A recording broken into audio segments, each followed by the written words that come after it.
It's okay. And I honestly think that my favorite look at this back in the 60s would have to be when he was played by Otto Preminger. Anyway, I feel like we're getting a bit sidetracked here. We here occasionally make mistakes, and that's okay. That's all right. Yep, that's fine. Yep. And also, just all I can say is, well, what I love about this episode is that the voice acting and the dedication, the writing, the animation is just so well done. And what I also actually find so unique as well about Mr. Freeze as well is, as much as well, like, you know, villains like Two-Face, of course, and Joker and Poison Ivy and so on and so forth, who non-stop just pretty much want to kill Batman whenever they, you know, encounter him. Unlike those villains, though, Mr. Freeze is actually not really like that. All he literally wants is literally these two things, pretty much, at least in this episode.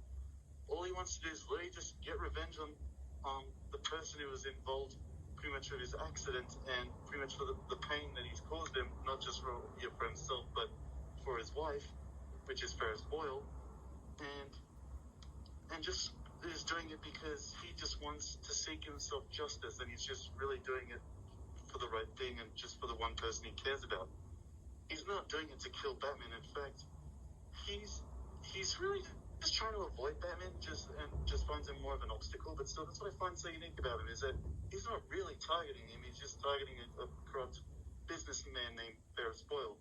Speaking of as well, what I guess I find so a bit genius about Ferris Boyle as well, and this is as well, and obviously this is very realistic, unfortunately, and you know, something that seems to happen in pretty much everyday life, but not with all powerful people. But yeah, there are unfortunately some very, you know, powerful people out there who just care about money, fame, power, and themselves, and that's pretty much Ferris Boyle. He acts all nice, but really, not at all.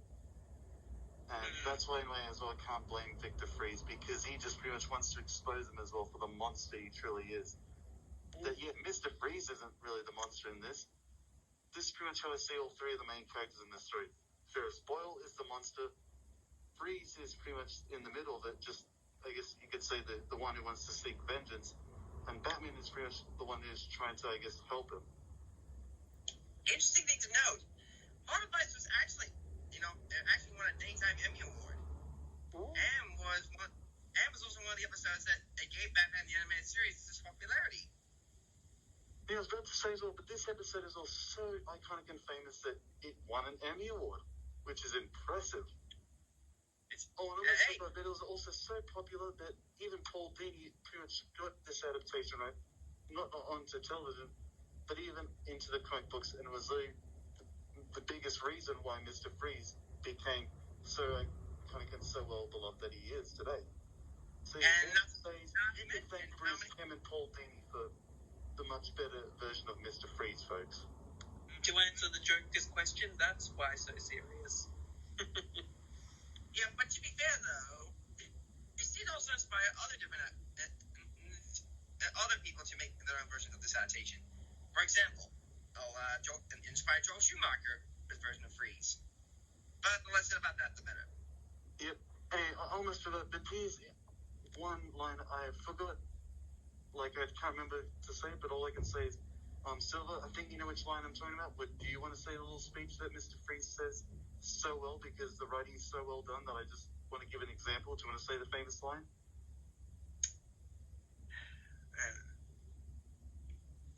To never again walk on a hot summer beach and a warm hand to hold. Oh yes, I'd kill for that. That just gives you an idea how well the writing is in this story. I mean, that's just to give you a preview, and man, that line, I love it so much. I could almost listen to it, maybe, I would dare say 10 times, maybe even more than that.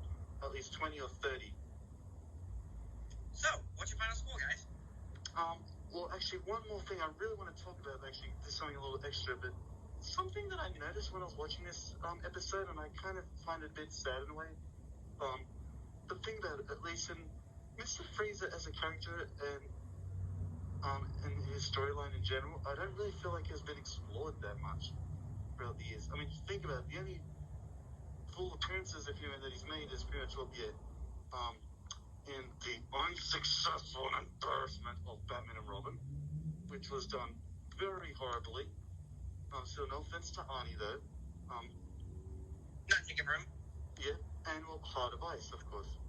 But still, it's sad because I find that a big missed opportunity for filmmakers or anyone in general to explore even more with Mr. Freeze and explore more corners with him, possibly. Because I feel like there should be more done with this character, and I know there could be more done with this character. But just recently, almost forgot to tell you guys, but just recently, even Matt Reeves, yes, he's already at least had maybe plans for the sequel that he was thinking of making Mr. Freeze the main villain for his sequel. I forgot on the little speech that he wrote, but when he wrote it, I thought, wow, yeah, I'm actually glad that he's exploring Mr. Freeze as a character. And now thinking about it, I'm even almost excited to see how he's going to develop Mr. Freeze. Oh, and one last thing I also would like to mention, but like with Two-Face, like what I said in the Two-Face episode, this is not just a character drama, because it's mostly as well about Mr. Freeze, but it's a character study, and that's what I love about it. It works, and it's just so genius. The place we've actually gotten in true development of Mr. Freeze was in the Arkham games. Well, character drama and character study, aren't they sort of the same thing, though? Sorry, I'm just trying to make, this sound nice, Fair enough. I'm going to make an absolute zero joke about me scoring this in this episode, but who am I kidding? This episode is all in all perfect. I give it 10 out of 10. This year, just to quickly wrap it all up for me, the writing, the animation, the voice acting, the storyline in general, and just the whole, reinvented character of Mr. Freeze and his origin and everything. So well done, so beautiful, and just so unique. I give this episode a 10 out of 10. One of my favorites ever. I think I'd personally give it a 9 out of 10. Not because, it was pretty great, don't get me wrong. Okay, probably 10, but I don't know. I yeah, probably 9. I'll give it a 9.